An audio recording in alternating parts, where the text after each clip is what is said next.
waste is a mounting problem. In Scotland, we throw away more than 11 million tonnes a year. And only 40% of it is getting recycled. The rest ends up in landfill sites, is burnt or even sent abroad. This landfill site near Ladybank in Fife gets 170 tonnes of rubbish delivered to it every single day. And across Scotland, we throw more than 2 million tonnes of rubbish into landfill sites like this every single year. And just to put that into context, that's enough rubbish to fill more than 1,000 Olympic-sized swimming pools. We are wasting a lot. We are producing a lot of waste. We're exploiting a lot of natural resources. This is going to be at least doubling in the next 50 years. So it's scary. By 2025, the Scottish Government wants no more than 5% of our waste to go into landfill. 3 years off this target, and 20% of our rubbish is still going into the ground. What are some of the problems with sending our waste to landfill?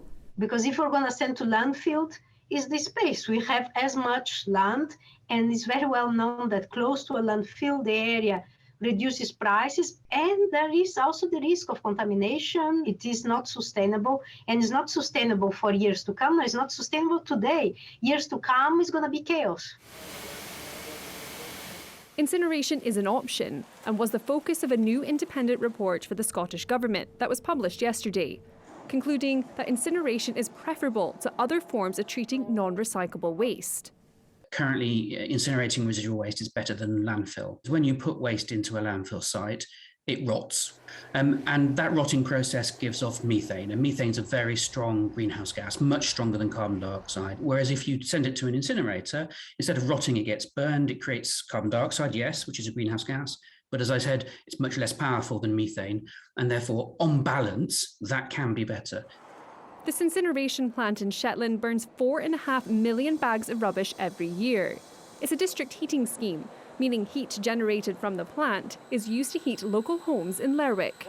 In Shetland, we have quite a good recycling regime. The council, local authority, collects everybody's glass, plastics, paper, metal and tin, and then anything that's left goes into your black bag. That comes to the ERP, which is the energy recovery plant behind us, and that's incinerated, creates heat. We have one of the highest incidents of fuel poverty in the country, along with the Western Isles. Trying to supply affordable energy is really important. We're the only community energy-owned company in Shetland, and that saves the community about £7.5 million a year in energy costs. This process is highlighted by the report, which also says that current plans and new sites need to be as efficient as possible, looking at things like decarbonising, introducing district heat schemes like the one in Shetland, or even using carbon capture.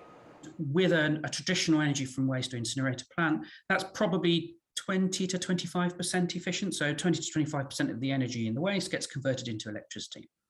If you can then use that heat to warm things up, then you can get more energy out of the whole system. And you can push efficiencies up to maybe 60, 70%, depending on how you structure it. All modern facilities are pretty much optimized for electricity production. So really the opportunity lies in the utilization of heat. And that's certainly something that the report has highlighted. So that's where we really need to focus going forwards, is how we use that heat in a beneficial way. The report makes 14 recommendations to the Scottish Government, including the need to improve recycling rates and looking at better ways to collect and store data on our waste. But bottom line, it concluded that no new incinerators should be built beyond those that have already been granted permission, stating that there wouldn't be enough black bin waste generated in the future to run incinerators if current targets are met. Environmental campaigners have welcomed the suggestions. The decisions that we make today are going to have an impact for 20 to 30 years into the future. That's why it's so important that we act on the recommendations of this review as fast as possible. We also need to reduce the impact of our existing incinerators as well. And the report makes it clear that the way to do that is to take recyclable material out of the waste stream. We've got to stop burning material that we can recycle instead.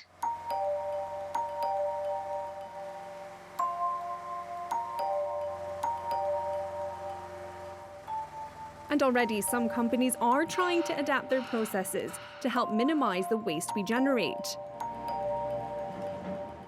This bucket contains a mixture of food and garden waste, and perhaps you're not thinking too much about where these sort of items go when you're popping them into your green and brown bins, but it does come to sites like this to be processed, and where it begins a journey and to be created into new products and new resources. Scotland's always been very progressive when it comes to recycling. The summers are a busy period when everyone's in the garden cutting the grass, and we get about 400 or 500 tonnes a day comes in. Annually it's about 100,000 tonnes. We run it through our process which strips out any packaging, you know, like bread packets or bacon or anything like that.